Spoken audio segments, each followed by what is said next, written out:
Welcome to this week's Real Growth Podcast, where we get to talk to local business owners and gain insights into running business. I am extremely excited for this week because we get to meet with two of the owners from MenSalon here in Rochester, Minnesota.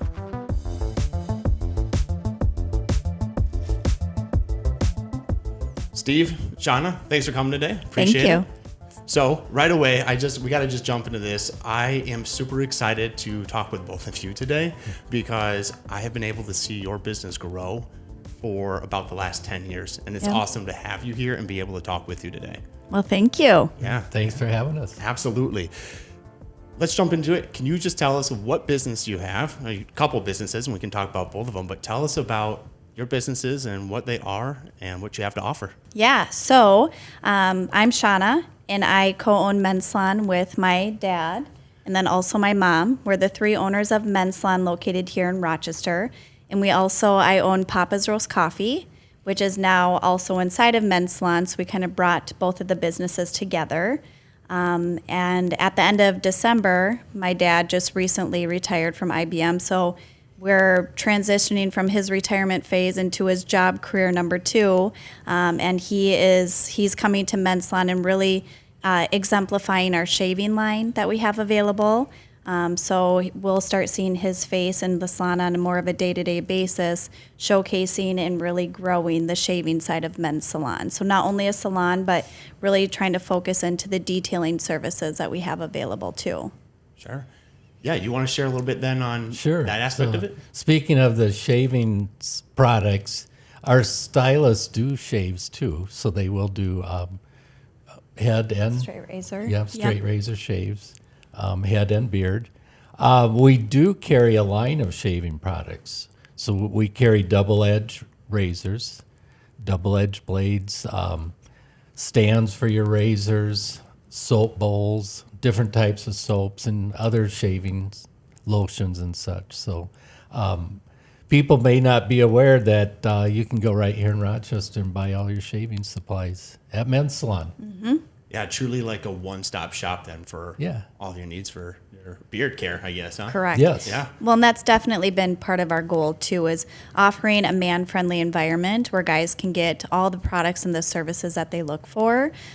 So, we've been so busy with the hair side of things that it's exciting that the reason we brought in shaving is because my dad's been so passionate about it. And so now that he has the time to focus on that, I'm really excited to see how we can help grow that market here in the area.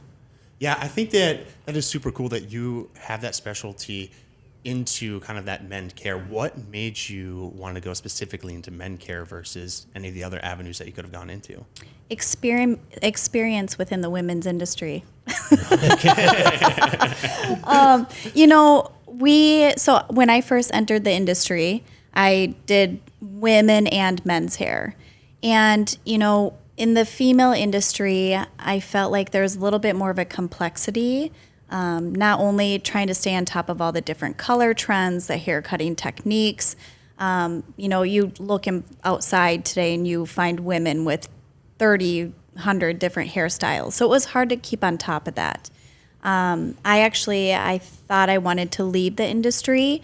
Not only was I overwhelmed with all the trends that were out there, I also felt like I was more of a therapist behind the chair, and that was really emotionally hard for me. And so when I was ready to leave the industry, my mom said that I should try working at the barbershop with her. And so I was like, no, I don't want to do men's hair. It's not for me. And tried it out, and I ended up loving it. The simplicity of the conversations. Guys are extremely loyal. And so I feel like, the connection is on, it's on a deep level, but I don't think the men bring up conversations that were tough to have with, some of the female conversations behind the chair. So I think just the calmness that men bring into an environment, the laid back conversations, them recognizing me as a trusted professional instead of texting me and second guessing what I was doing a couple days later after a full hair color. I think I really found a passion for the men's industry just by accident. Sure. I think what you were saying a little bit about being a therapist almost in a way when you're back behind the chair doing the haircuts. I think that is very true. So I feel like, I don't know what it is, but it's just like super relaxing having someone massage your head and cut your hair. Yeah. That it's just like, I just want to talk about anything now. Yeah. Yeah. Well, and in a 30-minute therapy session is completely different than a 3-hour therapy session. And so it's the complexity with the conversations, because, with women's services, they would come in for a haircut and a hair color, a service that's roughly 2.5 to 3 hours. And the details and them, I think the pause in the conversations opens up for more people to talk more. And for guys, it's a quicker conversation. They're more like, okay, well, this is how I'm feeling. I'm going to get straight to the point. Like, I'm having a bad day. We talk about it real quick, and they're like, okay, I'll see you next time. And so it's a quicker conversation than it was with the females. Sure, that makes sense. And I want to take a step back here too, because you mentioned that there are certain trends that come in with the female haircuts, right? But I gotta imagine there is some for men too. I see mullets are coming back, so Yeah, There are some, yeah. 100%. And we're seeing it's more with the younger Yep. group, young men that are coming in. I don't know what the hairstyle is now, but I saw a joke about it on some Facebook image where, it's like a ducktail on the front. I mean, back in the 50s, there was a Yeah. ducktail in the back. Now it's in the front of the head. And do you know what that style's called? I don't know the style, and I'm not a TikTok person, but relating to that conversation, I just told someone on the phone the other day when they called in for an appointment.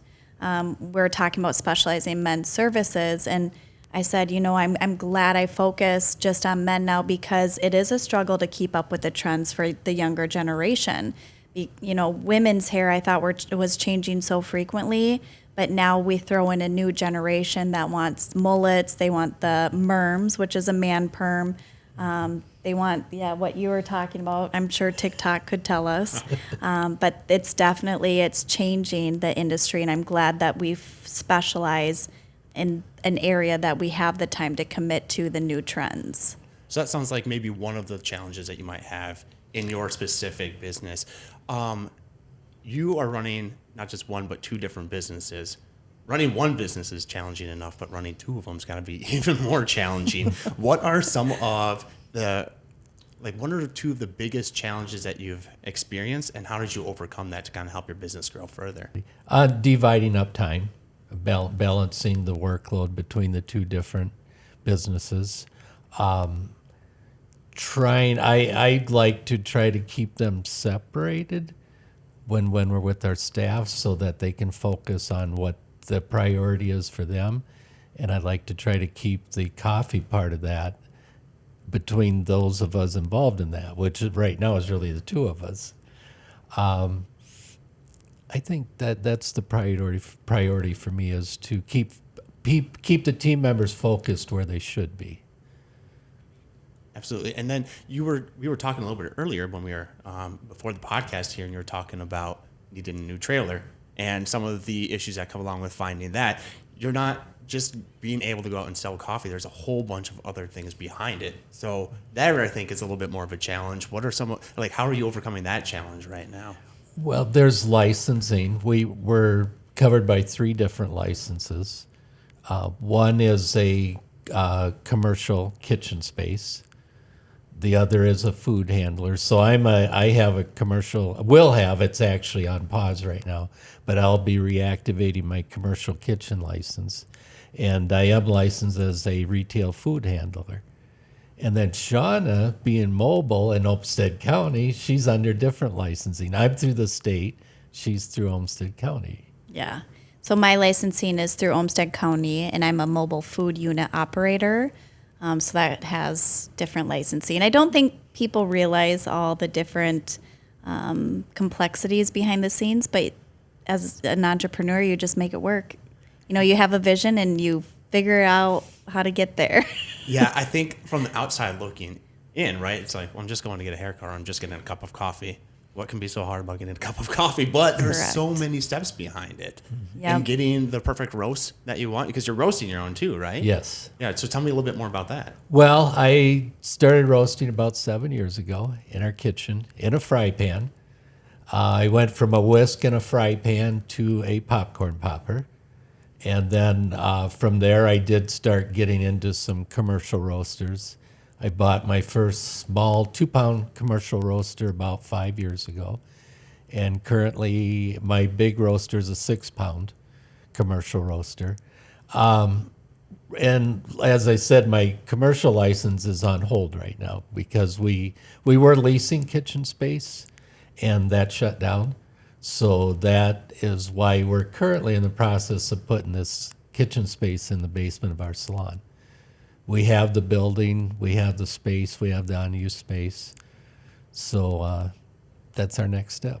It's a big hurdle to overcome. It is. Yeah, It is, yeah. absolutely. Yeah, and then you did mention the trailer. As Shauna, you've had your trailer for 4 Since years? 2021. It's been that long. Okay. Yeah. Yeah. And she's outgrown it. It's not in size really, but in its needs. What she needs from it, Capacity. which is a longer season. Yeah. Yeah. So it sounds to me, Steve, like maybe you're more busy in retirement than you were beforehand. It's true. Yeah. Yeah. It's a lot. There's a lot of work that comes into being a business owner. And so I want to kind of think about this here too. So thinking back to over the last 10 years, essentially now that it's been, what are some things that you know now that you wish you would have known at the beginning of your business venture? One thing, like in particular with the coffee trailer, is I wish I would have known that the county is there to hold your hand to get licensed. A lot of people complain about getting licenses through the county to operate food trailers or to operate handling food at all. And the county just wants to make sure that you do it right from the beginning. And when we made our first purchase for the coffee trailer, it was outside of the county. And unfortunately, I brought it in and it couldn't get licensed because it wasn't to what Olmsted County needs to determine that it's good, clean, workable space. And so now with this next trailer, we know, okay, we call up the county, we tell them what we're looking at, we give them a plan, they approve it, and then we go. Like, you don't do all of the work first and then hand it over for inspection. You get the inspection, like you talk it through first, and then you go ahead and do the build. Got it. And as far as MenSalon, what is something that you wish you would have known way back at the beginning? How I hard have it an would answer. I have two You answers take for that that. Is that over. okay? Yeah. It can be challenging for a family to own a business. It really can. So to get good balance of work, life, and a good family relationship, it's a challenge, no doubt. And one thing that we are learning that we've just started working on is our goals, our vision, through a program we're working on. We're doing it independently. It's a program that's open to anybody. We're finding out that if we would have had these conversations 10, 11 years ago, 11 years before the salon started 11 years ago, we would have known what each other was thinking, what our goals were, what our vision was. You would think, okay, we're starting a business that we're all familiar with. I wasn't near as much as they were, but her grandma, Michelle's mom, and so Shauna's grandma, your aunt, your cousin, they've all been in hairstyling.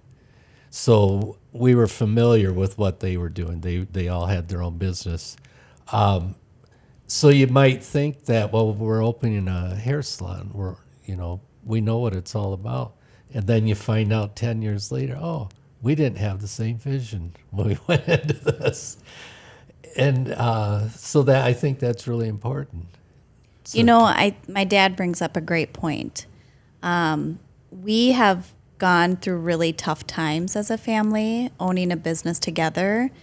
And I think it was like a month or two ago, we were talking about, we knew there was a desperate need for change.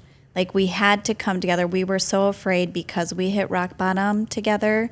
We were afraid to come together, so we each took our own roles. But now we've learned that we need to come together as a group. So one of the questions, a part of this program was, what are your priorities? What are your key priorities? And we had different, two answers that were completely different. And all of us kind of looked at each other and were like, wow. So that makes sense as to why I was so headstrong about answering difficult, trying to solve difficult situations in my way, but then my mom's way, and my mom and I are the two main leaders that are in the salon because Dad just retired. But I would handle things one way, and then my mom would handle things a completely different way. And now we're realizing that we were butting heads because we didn't have the same priority in the business, and we have to have the same priority if we want to succeed. And so now that we can come together on what those top priorities are, when we're answering some of those difficult questions as a group, we're like, oh, well, we need to refocus. Like the priority was these three things. Like, does that align with the priorities? And now I think it's making things a lot easier for us to come together, setting our personal needs aside to come together for the business. I think that is some really sound advice, what you just said. And I think about that for anybody who is an entrepreneur in any way, shape, or form. You have to have a solid base before you can advance anywhere in life. And it sounds like you realized that and you wanted to work on that together with everyone to make sure that, first of all, your family is happy and healthy. And then from there, you can continue to grow the business. Because without having that foundation, it's hard to continue on. Yeah. That's right. And not necessarily family, but your leadership team has to be strong. Like each person in your leadership group has to be strong together. And that's, we were lucky that we're family because no matter what, we always loved each other and we would push through it. But I now know for the future, like if any one of us is lagging in one area, it makes it tough for the whole group. And so I think that united front for all of us is key to success. Yeah, absolutely. I would say, so I've known your mom for almost like 14 years now. Wow. And so I would say like, I definitely see it within just your whole family about how strong you guys are and how much you communicate. Mm-hmm. And it's been wonderful to see that throughout the years and watching your businesses grow. And I just gotta share this a little bit. Like I said, I've known your mom now for 14 years, but until I was 19, my mom was the one who was cutting my hair, and sorry, Mom, you did a good job, but I needed somebody else to do it. And so your mom was there and at a barbershop, and she did my haircut, and she was like, "Oh, we're starting our own." And I came over to see you guys at your place, and it has been awesome there. I love it there. Thank you guys you. really do a fantastic job with catering to men's needs. And making sure that the place is welcoming. It feels very welcoming when you go in there. And you've been able to do, in my opinion, a really good job in staying competitive in this market. What are some of those things that you're doing to kind of keep competitive? Because it's a big market. It is. One of my main priorities for staying competitive is really taking care of your team. I have been so passionate about taking care of the team members that are with MenSalon. The team they're the ones that are one-on-one with our clients. And if we're not taking care of our team members, how are we going to take care of our clients? So to stay competitive, it's like we're trying as hard as we can to attract the right team members. We offer health insurance benefits, simple IRA matching, vacation time. So we do what we can to get the right people in our team, and we make sure that they feel welcomed as well. They feel a part of the MenSalon team. We try and make accommodations because family, work. My mom tries to be really flexible with work schedules as well. but really taking care of, their needs and recognizing that, this is a workplace for them, but they also have personal needs, and it shouldn't always be just about work. Absolutely, yeah. I think taking care of your own is huge. Yes. Yeah. Absolutely. If you can't take care of yourselves first, then you can't take care of other people. So yeah, I definitely can appreciate you saying that. Did you Yeah. want to? It looked like you had something to add on to that Well, too. my wheels were spinning. So if you've known Michelle for 14 years, you know that she's very people focused. Yes, very much so. And that doesn't matter if it's a client or staff or who is a stranger. She's people focused, and so she's primarily looking at, and when people are coming into the salon, she's more focused on the client coming in the door, and making sure that they are greeted and treated respectfully. Everybody that comes in the door is treated respectfully, and that they leave happy. And, so she really focuses on that with the staff. It's that, there's a certain way to greet and treat people. Yeah, there definitely is, and I'm not just saying this for the camera. I truly mean it. When getting a haircut there and leaving, I personally feel better. It's a good way to get your mind off of something for a while. You can go talk to somebody and just, I don't know, taking your mind off of something for 30 minutes is huge. So thank you for also providing that benefit. I don't know if you guys notice what you do on that side of it too. We do. And Shauna is a people person too. Thank you. I was feeling a little. But as Shauna, Shauna, you too. as she mentioned, she's focused on, her priority is a happy staff, and Michelle's is a happy client. And I come in the middle. Happy staff and happy client sounds like a good mix. And it works out. It really works out. And I got to say, when I'll see Shauna, someone will come in the door, or even when we were working in the coffee trailer, she'd be talking to a client, and I'm thinking, wow, that's pretty good. She's known them a while. And I'll say, who was that? And I don't know. They just came here today. I've never seen them before. So both Michelle and Sean are really good with people. And we like to encourage that with our staff too, to really be good to people. Yeah, I don't think we see it as much as you guys do on the outside. But the more I'm recognizing lately is that we are a beautiful combination of leadership. I'm very employee focused, and my mom is very customer focused. My dad is in between. But also for the business aspect of things, I am very numbers focused. I'm the payroll person. I'm the budgets. Dad is the repairs, because we own our building, and so every day there's repairs. And mom is the staffing personnel. She takes care of the schedules, handles all the client interactions. I think together it's worked out to a beautiful thing, and having to take that on as one person would be impossible. Yeah, I can't remember exactly how the line goes, but like it says, if you want to go somewhere fast, do it yourself, but if you want to go somewhere far, do it with a team, I think is what it is. And it sounds like definitely have that team. Yes. Yeah. Yeah. Taking a step back a little bit too, earlier you were talking about kind of that course that you're taking, or helping you all out kind of communicate. What are some other tools or resources that you're using for yourself personally, or for the business to help it grow and to help you grow personally too? I would have to say our software.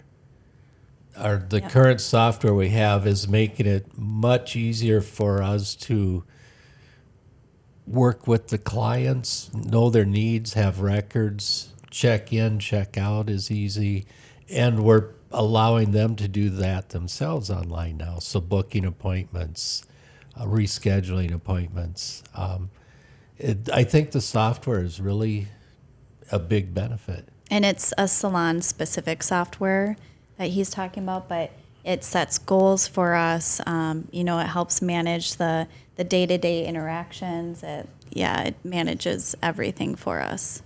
So having that kind of tool is helpful on the management side of everything.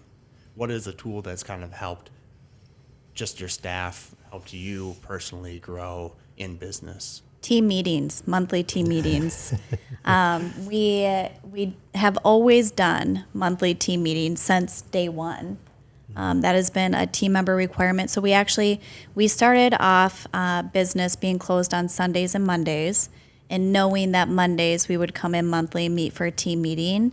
But having that together time for just an hour and a half to 2 hours once a month can open up a lot of opportunities for growth, for feedback, for connections with our team. Because it's not something, we connect with our clients, but we don't get a lot of team to connect with each other very frequently. So I think the team meetings have been very beneficial. And then Mom also does monthly one-on-ones with our staff that helps set up a direction. She provides a career path. So it's not just a career. She puts together a path for where people want to go. Like, you name your income, we show you how to get there. We show you the numbers that you're at. She gives you recommendations and feedback on how to get there, tells you, tips and techniques to get to the point, because she's booked out a year in advance. And so getting to the place where, she's been through it. So she'll help put together a path to get you there. That's awesome. So it's a lot of building up your staff too. Yes. Right. At a much deeper level. All right. I just want to change kind of direction here a little bit. And I want to talk about, now you've been in business with MenSalon for 10 years, the coffee shop 2 years, 3 years, around there? Around 3 years. Okay. What does the next 5 years look like for the businesses? Well, I will say that in the salon, we hope to determine who some key individuals are and move them into some more leadership positions. That's something we'll be working on in the next year or so. People that can step in and be responsible for different areas of the salon. In the coffee roasting business, as we mentioned, we're putting the kitchen downstairs, and we'll be doing our roasting. Shauna plans on doing some baking there. And we'll be using those. We won't be serving inside, although from her cart, she can serve from her cart inside. But I'll be doing retail sales online and through the salon, and a different trailer, a better coffee trailer, and make her cart more mobile. There you go. I think it's important to kind of have those 5-year goals and something to aim for. Just as you were talking earlier of having these meetings and saying, well, what does this person think? What does this person think? You all need to kind of come together as well. And not just you, but everybody you need to come together and think about, all right, what is our goal for 5 years from now? Correct. And how do we reach that goal? Yeah. So it sounds like you got a plan put in place for it. And recently we put together a plan that was a part of the whole system that we've been working through. For so long, for the past 10 years, we've just been operating on a year-to-year basis. And I think we all struggled to put together a 5-year plan. I had to tell my parents that we need to do this. We're like, oh, no. We'll talk about the next year. It's like, no, we need to put together our 10-year, our 5-year, and our 1-year plan. And we all came together and we put those plans. We're still working on it right now. But I definitely agree with my dad. In 5 years, my mom and dad are hopeful to start a transition to a second retirement, but naming some leaders that can help me out with the business, because clearly I can't do it all on my own. And so having some new team members that we trust to take over some of the responsibilities, so eventually when my parents do decide to retire, they're able to do that with confidence. Right. Yeah, that plan sounds awesome. And like you said, having that open dialogue, having that communication it's vital to be able to reach those points. Yep. If you don't mind, I'd like to add a go little on. bit to that. So, having those relationships with the clients at the salon, and those conversations that happen, I won't mention the businesses, but that we have 2 clients coming to the salon who both mentioned this program that we're going through right now and how wonderful it's been for their business. So, in conversations with clients, we learned about this program that's available, and that's what we started doing in January, I think, early January. Right around Christmas, we decided we were going to do this. So that's what we're working through now. It's called Traction. This Traction sounds like it's perfect, and it's It's phenomenal. Yeah, so Yeah. maybe definitely something for anyone who is starting in business or has been in business for a while to take a look into. Yeah. At any time, before you start, while you're in business, or anytime. Yeah, and I think it's important to point out too that it doesn't just have to be something that you start when business is tough or things are failing. You can be Right. doing it when things are booming. Correct. And then you can just keep that momentum going. Yep. Yeah. So this podcast is called Real Growth. And I wanted to ask if both of you can provide some input on this. What is one piece of advice or encouragement that you would give to someone else who is in business right now and is struggling, or somebody who wants to get into business? What is some advice or encouragement you would give them? Networking. Whether it's direct, local and direct, or online, get involved. Get involved with people in the industry. And maybe it starts out as just a forum or watching podcasts. Listen and talk with other people in the industry as much as you can. Yeah. Shauna? Expect tough times and continue to push through. A lot of people I'm very open on social media about some of the struggles that I've had through business ownership, entrepreneurship, especially a mobile coffee unit. But you continue to push through, and you're always going to expect challenges along the way. But that's everybody, that's life. And I truly believe that if we're not given challenges, we're not going to be equipped with the tools that we need to push through what's coming next. And so I'm really thankful for everything that I've pushed through, because I feel like it's made me a much stronger person and a much more open business owner today, because I've experienced a lot of that. I think both of those are incredibly good advice for anyone in business, truly. I want to, first of all, congratulate both of you on your retirement now. Back out of retirement, but both of you for as far as, or for everything that you have done, your businesses, and watching them grow. It's been a ton of fun to watch them grow over the years, and I'm glad that I got to be a little bit a part of that as well. So thank you for coming here today, for sharing your insights and sharing your knowledge, and for everyone who is listening, I hope that you were able to take away some tools or resources and just kind of gain a little bit of insight into running your own business. So thank you again for being here with us today. Appreciate it. Thank you. Thanks. Glad to be here.